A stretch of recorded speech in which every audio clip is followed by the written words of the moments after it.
Today's webinar is titled The Importance of Becoming a Connected Educator, presented by Doug Gadomski. I'm going to pass it over now to our presenter. Thank you, Doug, for being here with us today to share your knowledge and experience with us, and we look forward to the presentation. All right, Rio, thanks a lot. And greetings from, I guess, mostly sunny Albuquerque. Um, just watching the midday news here, and evidently we had an earthquake this morning, a whole 2.5. So, oh well, it didn't wake me up. I can say that. All right. So, the importance of becoming a connected educator or EMS educator, and by connected, I mean utilizing technologies. Um, and we'll get into that, and that's what this one thing is all about. And we're going to utilize some technologies here in our webinar. So first off, we're going to use Poll Everywhere, and you can go in your browser to polleb.com, and it's Doug with two G's for Doug Gadomski, and join the presentation so you'll be able to submit your vote, and we'll have that live. Uh, so, and well, if you're someone my age, then you may have noticed it's a little bit of a different world. Um, and even so, you may notice that your students are not going to work in the same world we did. Um, they live in a very social one. There's a lot of social pressures with social media in particular, but the part of this is committees, teams, groups. They do a lot of that all together in a social way. And in classrooms, you may notice that the social part isn't absent at all. It's a really big part of what's going on. They may not understand things that are common sense to you. You've got that experience, and maybe even just life experience, and they don't. So that may be part of it as well. So we take all that into account. So my first poll question is, what does educational technology mean to you? And so that's an important thing. Is it something used only for online classes, something you can only use only in a classroom? Finally, something to use whenever and wherever we teach. And seems to be a unanimous deal here right now. Oh, there we go, 100%. Um, and that is kind of a good thing to see, whenever and wherever. When I first started, well, gosh, I'll go back and really date myself 20 years ago when I joined NAEMSE. This was a big deal. People were really scared of online classes and all that. All right, our next question. Do you currently utilize technology to teach your EMS courses? All right, a quick one there for a yes. Used to get a lot of absolutely no's, few sometimes, and of course there are those people who, what do you mean technology? We'll address that here a little bit, pretty shortly. So, all right. So far, as far as our poll goes, about two-thirds of you always. So I'm glad to see that. Our next question is a free text one. Your favorite form of educational technology.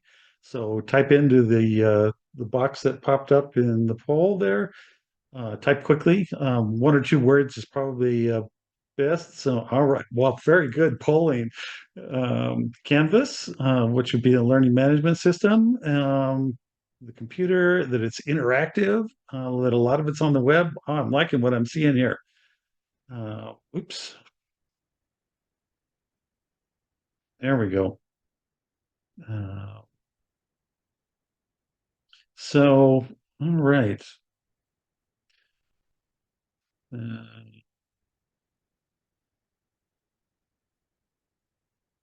All right. And our next one, do you record any of your lectures for your students to listen or watch later? And of course, this one's being recorded. So, uh, well, that was interesting.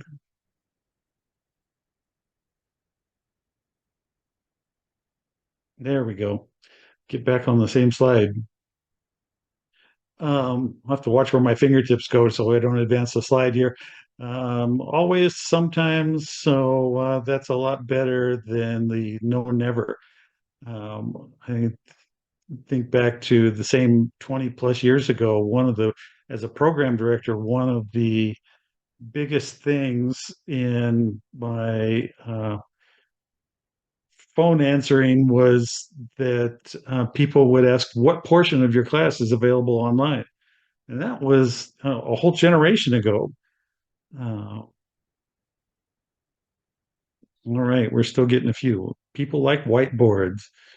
And whiteboard, of course, is a technology in itself. And what I like even better than that is a smart board.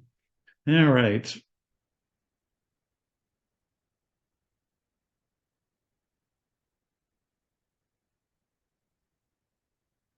And of course, at least some portion of your course is available online.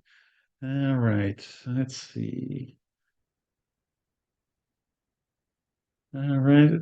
Lectures, traditional. Oh, there we go. The one we haven't done.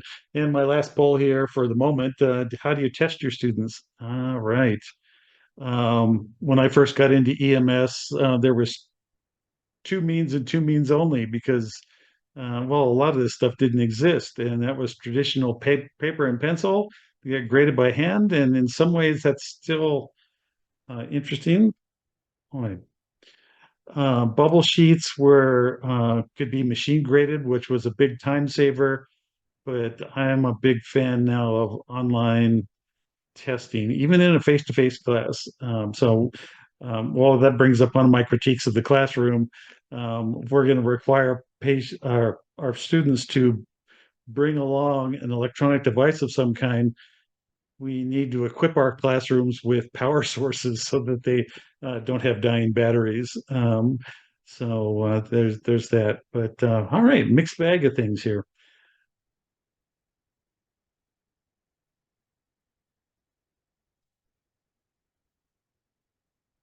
All right. So the difference between pedagogy and andragogy, if we look at the terms in general, pedagogy is to lead students and andragogy is to lead adults. And there is a difference in young students versus older adults that we're teaching. And in a lot of EMS classes that we teach, we see older adults. Um, and as I spend more and more time down at the pharmacy picking up prescriptions, I've noticed more and more people, well, unfortunately, my age or around that age, that are comment to the clerk or the pharmacist, well, I'm not very good with the computer. I'm not very computer savvy, and we're living in that world. Adults do learn differently. They bring a lot of life experience to the table and all of that, and you have to allow for that. But that's not what this talk is about. Um, Lots of books board and taking notes. And today, let's face it, a textbook is obsolete by the time it's actually published. It takes there is a lot of lead time that goes into putting together a textbook, editing it, even if it's a new edition. And we get fact checked while we're in class. And I actually encourage that in my classes. So remember, our younger students have probably never known a disconnected world. This is one of the things they live with, and they look at various technologies as things that enable, enhance, and improve their learning. Whereas as an older adult and older learner, I may look at things as, well, that's nice, but a chalkboard and a pencil and paper work just fine for me. Um, all right, so we know that all learning doesn't happen in the classroom. That's why we do clinicals, ride-alongs, all of that, because we have to do a hands-on learning, and we also need to do um, psychomotor skills in our classroom. So we have to do all that. You could say the lab is a classroom in itself, but or an extension of the classroom, but it's not all about the textbook in the lectures. We should all be familiar with these three learning domains. It's kind of what a lot of learning is built on. And we understand that the sweet spot we're looking for is right in the middle. If we put too much emphasis on any of these or leave one out, we don't get effective learning. So, one of the things we don't necessarily look at, if you're familiar with Bloom's taxonomy, that would be the little pyramid on the left that looks familiar. And where we want our students is at least into the analysis and synthesis stuff and hopefully evaluating things. We want them to be higher level learners, but how do we translate that into effective and psychomotor domains? So we do things a little differently. So um, you need to consider that when you're planning the use of technology and all that and where we're trying to get with our students. So the 21st century learner takes into a lot of things, technology innovations, and something we don't necessarily consider globalization. The very fact that this webinar is online means it's available to pretty much anybody in the world that wants to tune in. And you have to take that into account. And there are a lot of things that go along with that. Um, when we look at learning types and preferences, we may realize that, okay, my student has some things that I need to plan for, but we also have to plan for our own biases and in some ways overcome those. So when we look at what's your preferred way of learning, some of us get it out of reading the textbook. Some of us like a lecture better. Audiobooks, recorded lectures that I can go back and refer to. I can't think of just how many times I wish I'd had a recorded lecture to go back and because an instructor will say something and it'll stir a thought, and then I kind of drift off for a moment. Sorry about the dog barking. Um, just a second. Um, and and then I'll come back into, oh, I think I just missed something that I wanted to hear, and something that may have been important. So, um, are you a hands-on learner? Do you need to see one, do one, teach one? Do you learn best in a group? I certainly have had students that function best as solo learners, didn't want anything to do with the study group, knew the way they learned best, and gravitated towards that. So, a little bit about technology in general. And the question is it considered technology if it was invented before you were born? We can go back as far as the wheel, but there's our next poll question. Let's see if there we go. So, when you consider that, well, a pencil and paper's technology, a chalkboard's technology, a whiteboard, a smartboard, the wheel was technology in its time. Um, so that leads to, all right. And we have to consider that, well, the textbook, if we go back to thinking about the printing press and its invention and how it revolutionized things, what happened before that? Well, textbooks and predominantly the Bible, if we go back into that, was copied by hand. And that took time. And therefore, there weren't many copies. And we do that. All right. Yeah, right. So when did distance learning first appear in, I think I jumped one. There we go. Ah, there we go. When was the chalkboard introduced to the classroom? So we're talking technology. All right.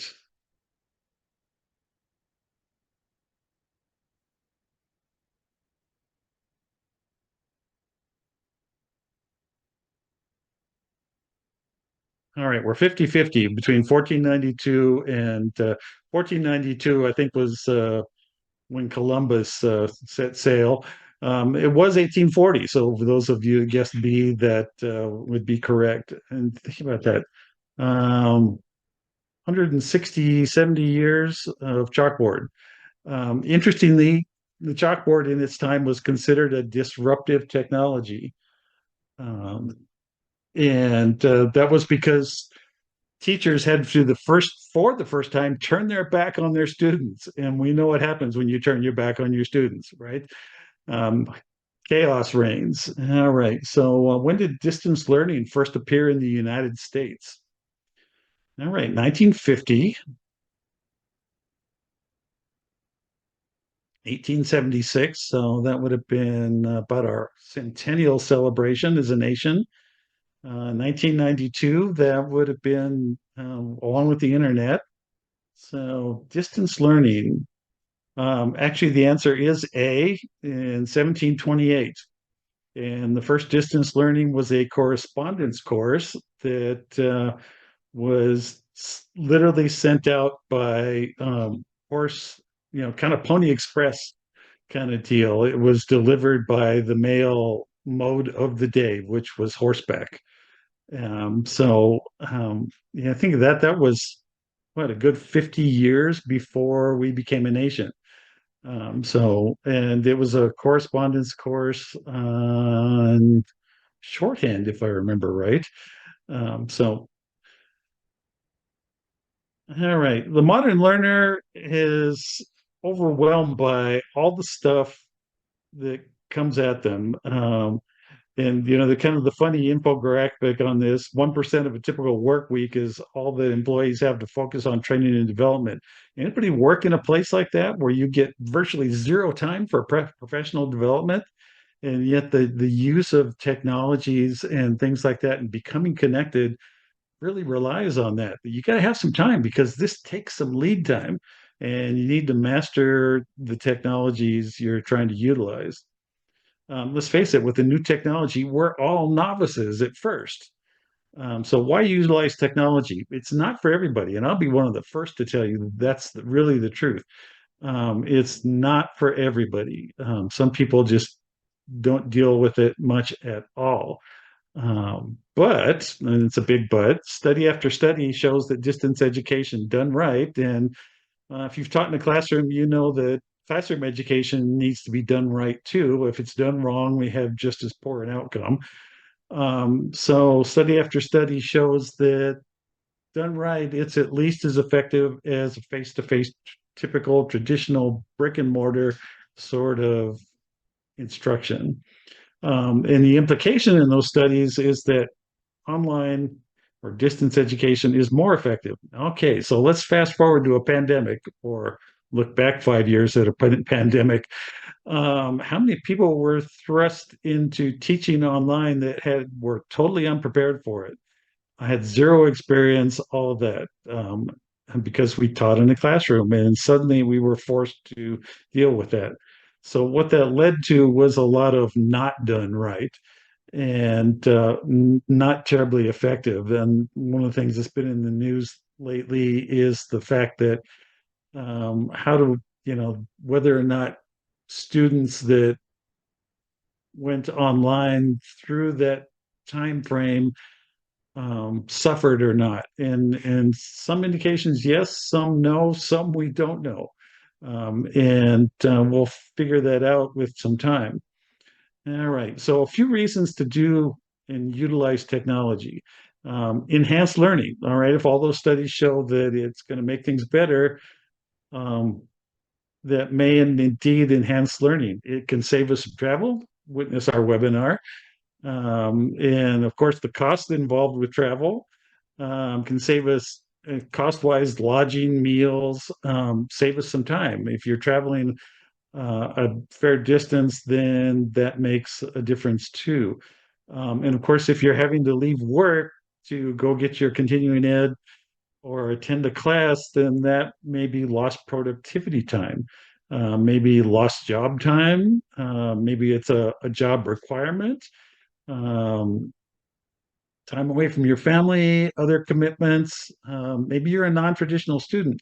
So just for a frame of reference, a traditional student is somebody who that is likely still financially dependent on a parent and attending college between about 18 and 22 years old and doing that full time. So that's a traditional student. A non-traditional student is somebody who's got a job, maybe a family and all of that, and let's say only has time for evening classes. I've run across lots of people who say, I really wish that you had a paramedic program where I could do this in the evening.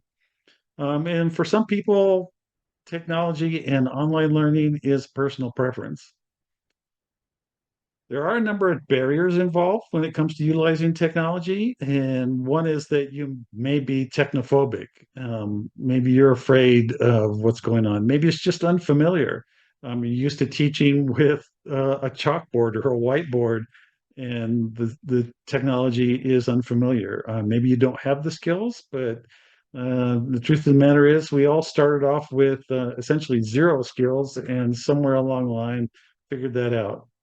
Um, Lack of access. I live in a state that's got a lot of Native American communities, and some of them have zero access as far as the internet goes. So if you're utilizing or jumping into something that requires that, you've got a barrier to overcome right away. And part of that is infrastructure, but even on campus, infrastructure can be an issue.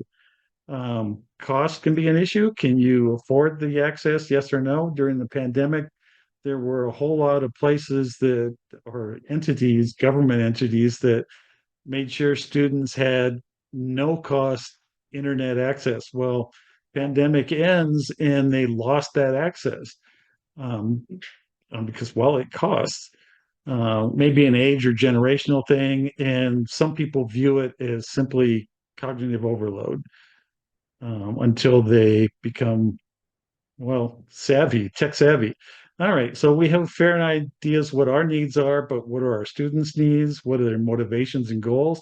Remember, adult learners, they may be doing this class for a job, a promotion.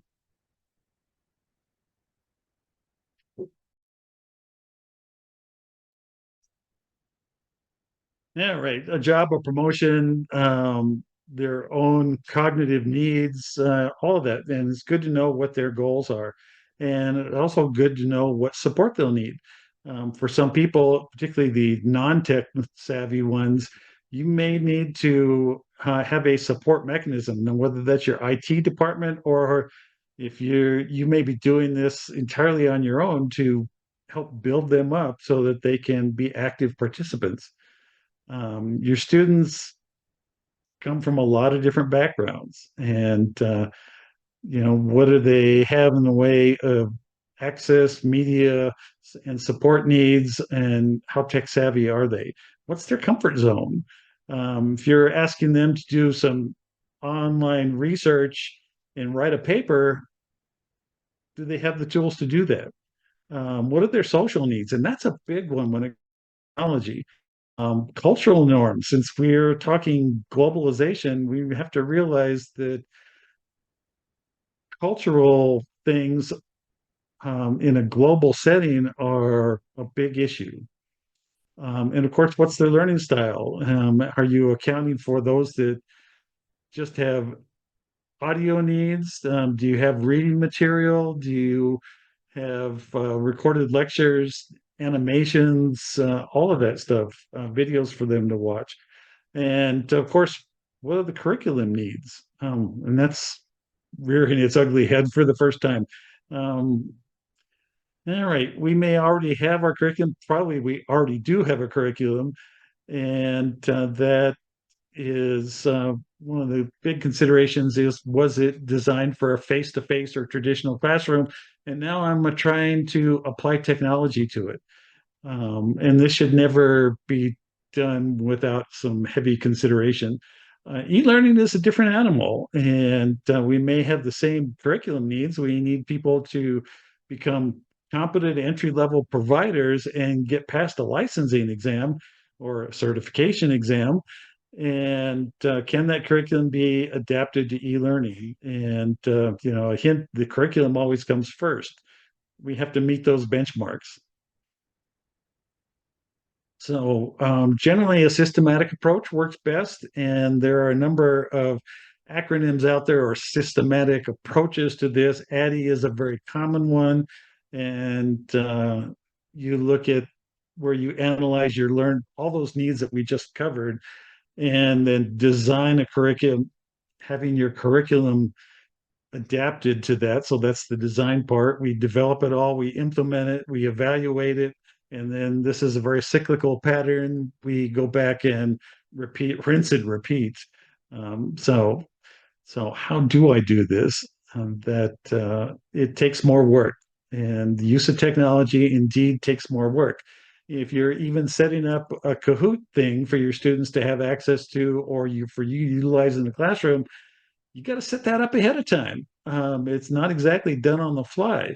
That's if you're building one, you can do a quick search and pick something on the fly. Been there, done that.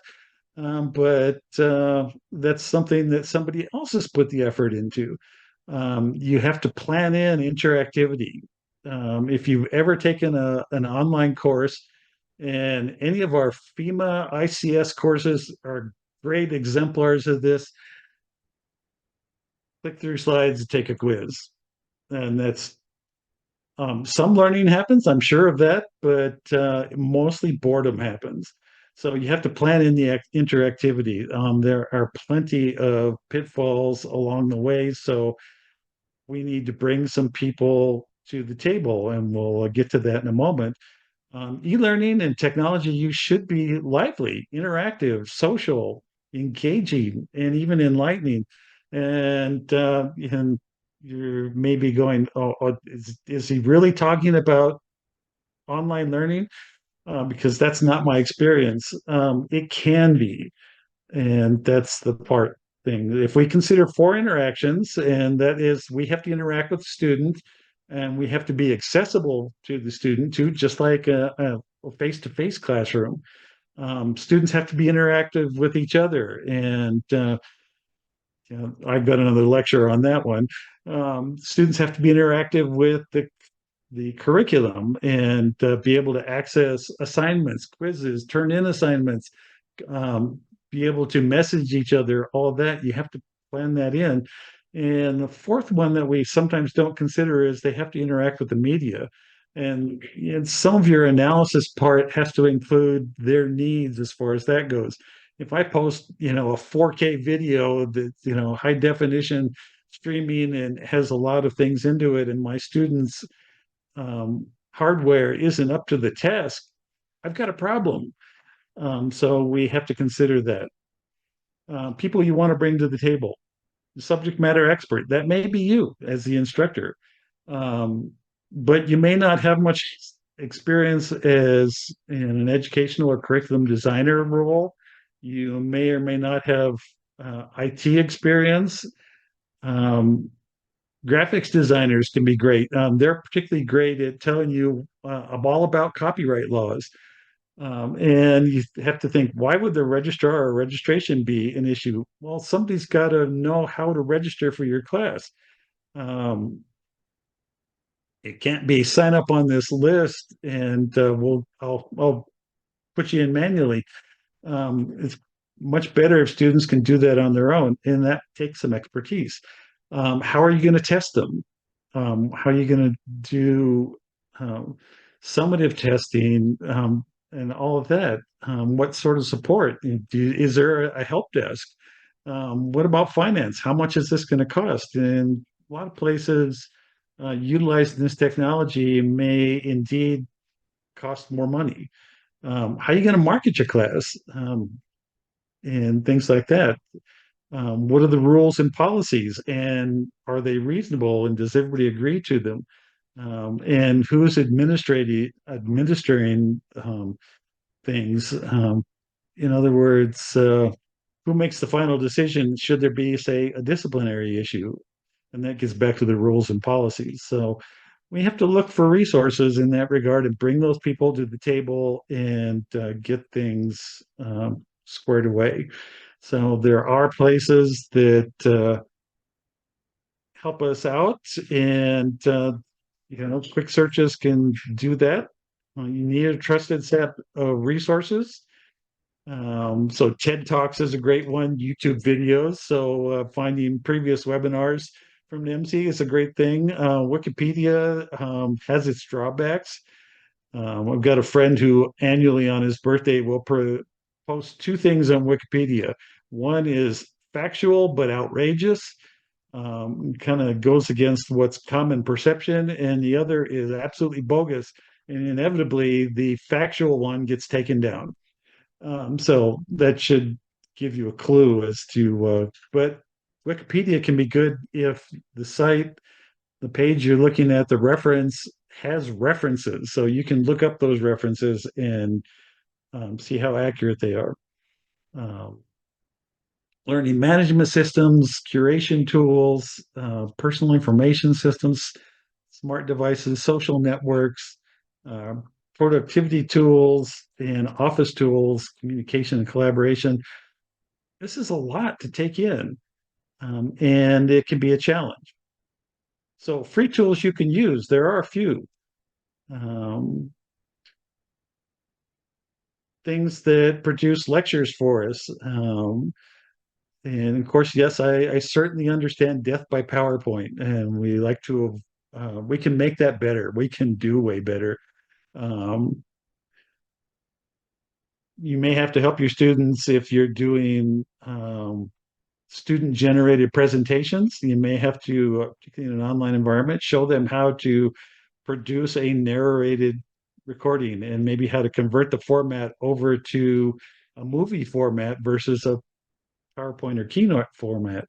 Skype and Zoom, I almost left Zoom off because um, it is generally, if you want to get past the short time limit, which I think is what, 45 minutes, you need to have a paid version, but not necessarily to attend, but to host. There are free tools like Google Chat and Meet. There are other web platforms that are for free, so you don't necessarily have to spend a whole lot of money. However, buyer beware, if you're not spending any money on it, it's free. It may disappear in mid-course because somebody bought up the rights for it, and had that happen once. So that's the voice of experience.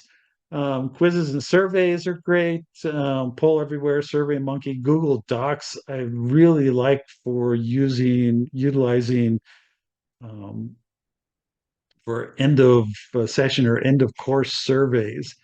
Um, and they one of the things I like about it is it automatically produces all the Excel spreadsheets and pie charts and all that all on its own and makes the data really easy to interpret. Um, Podcasting and screencasting, if you're going to do that, there are a lot of free deals.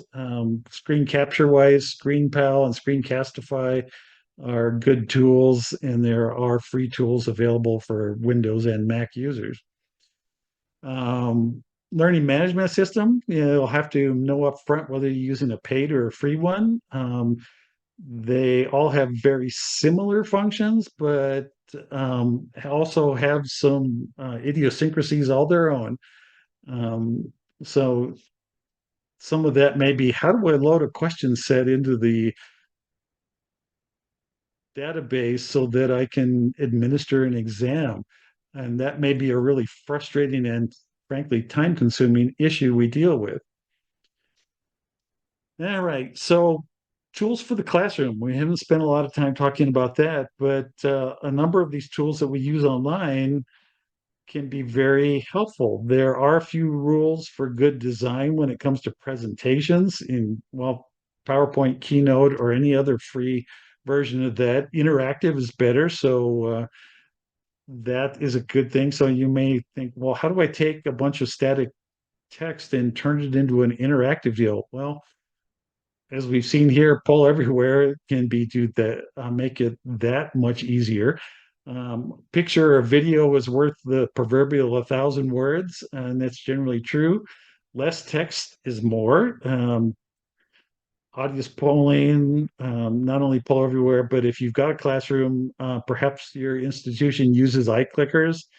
I know here in at UNM, we that's kind of I think a requirement for incoming freshmen is they buy an iClicker um, device, and a lot of classes throughout the university still utilize those.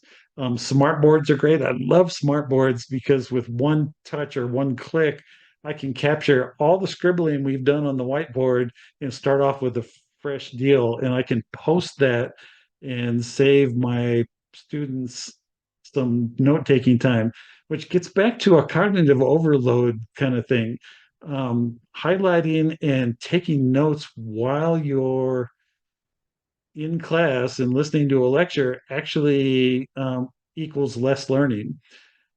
So smart boards can be really handy for that because that note taking is essentially done for them and they can go back and review that later. Tablet-based systems are great. There are a number of systems out there where you would distribute, well, iPads, Android devices, or actually dedicated devices that go along with the projection system in the room that with like kind of a thumb drive sort of device, a USB dongle um, that's maybe using Wi-Fi that will allow you as an instructor to select any student to say, okay, work this problem out for me. And this is great when you're doing drug calculations. So George, your turn. And then George's work is live up in front of the whole class projected on the screen, and you don't even have to get out of your seat. All right. Some of you may have utilized flipped classrooms already, and essentially the lessons are outside of class. Then those could be podcasts, narrated presentations, websites, interactive resources, could be a reading assignment, and all that. And you assure compliance with that by starting class off with accountability, a quiz to start the class, to show that you've actually done it. And then you do all the problem solving, the homework, and the guided instruction, one-on-one kind of thing during class. How many of you have thought that, wow, I'd love to be able to help my students help one-on-one, but I still got to get this lecture done? Well, this is one way. They listen to the lecture outside of class, get past the quiz, and then we do to pick on drug calcs, a bunch of drug calcs in class. And when you have a student that's stuck on one, you have the one-on-one opportunity to do that and figure that out. Hybrid and online education, there are tools for that too. The curriculum is the same, but you have to plan things are differently. Remember earlier, there was that one little line that said e-learning is a different animal. Indeed, it is. How do you create a social interaction for something that's meant to happen in a classroom? Let's face it, in a classroom, that social interaction happens rather spontaneously, and you have to plan for and actually create it when it comes to online. Now, in a synchronous environment, one where we're well doing what we're doing now, that may be facilitate than in an async, but both can be done. How do you assess the effective domain in an online environment? When I'm in a room, in a classroom with my students, I kind of get the idea who's got the picture and who doesn't. Um, and you simply by reading the look on somebody's face. Um, and of course, how do you teach and assess psychomotor skills? That was a huge issue during the pandemic, and we got pretty inventive in a lot of ways and overcame that. And one of the things was we made use of a tool that pretty much every student's got these days, and that's a smartphone, and which has a camera that can take pictures and shoot audio and video. So we would do a skills demonstration video that they could watch, and it was kind of see one, do one, learn one, but remotely. And they, in groups, videoed each other taking it and then had to submit that video. And there were ones like, sorry, you missed. And as an instructor, clearly there was work to be done in reviewing all those submissions, but we got past it, and it was fairly effective. Ways we can provide the social part, we can do threaded discussions. Like to do that a lot. I love doing journaling with my students. Depending on the nature and the length of the class, my journaling for them may be for each block of instruction, or it may be a weekly assignment. And it really is metacognitive exercises. You're thinking about their learning.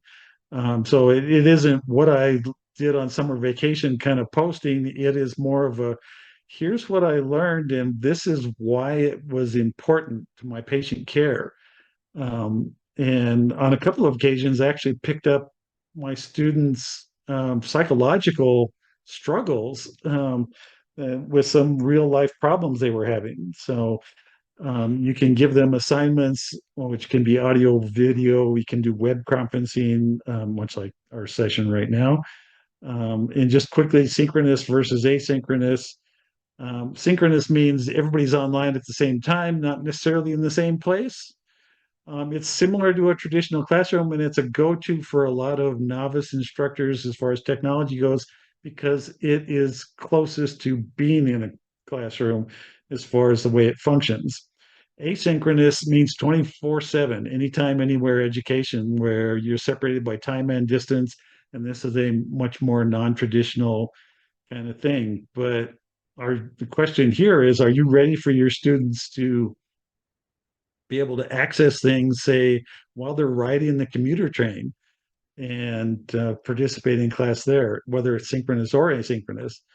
A few strategies for technology. You need to be hyper organized, and this will lead to um, some improvements in your teaching. And think about it. If you have to think about all this stuff and it's carefully planned and reevaluated and replanned, and it gets better with each iteration, you become a better teacher.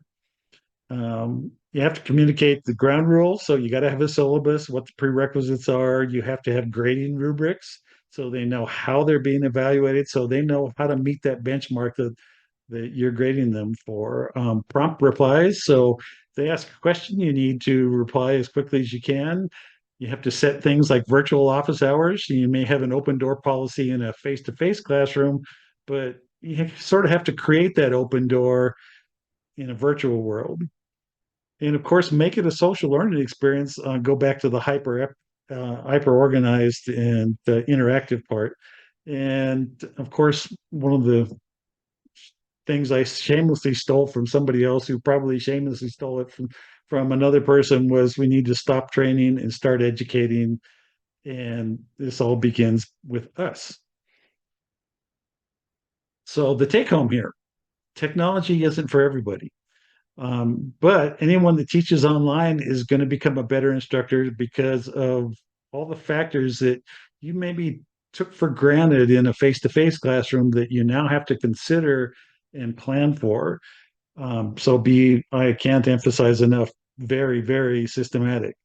You need to have the whole team present at the meeting table from day one. So all the finance, the registration, the IT folks, the curriculum design, the graphics, you need to work as a team. And yeah, I realize sometimes we're a team of one, not necessarily by choice, but by circumstance.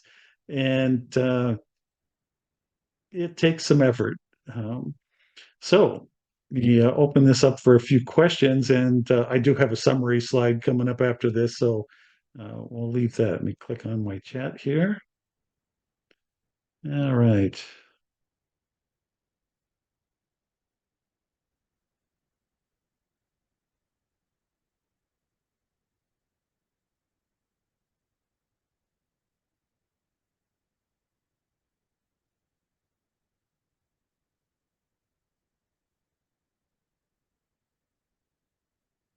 All right. So yeah, Marie, I agree. We're definitely thrown into things. Do, do, do.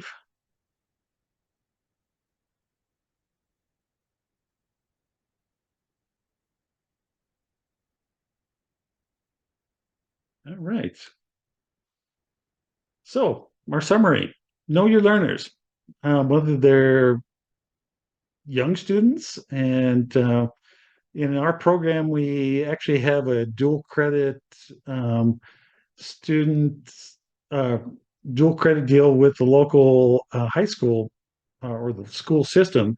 And it's 17-year-old students that are about to turn 18-year-olds, and they get dual credit. They get, of course, high school credit, but they're also getting uh, university credit for taking an EMT class. And so I've got some fairly young students and some considerations there. And we also have other groups that, well, I was actually had a student that was older than I was in my class here recently. So uh, know your learners and what their needs are. You may need to spend some time on Ed Tech 101. And that is to get your students all on the same page technologically and comfortable with what's going on there. Things don't always go well the first few times.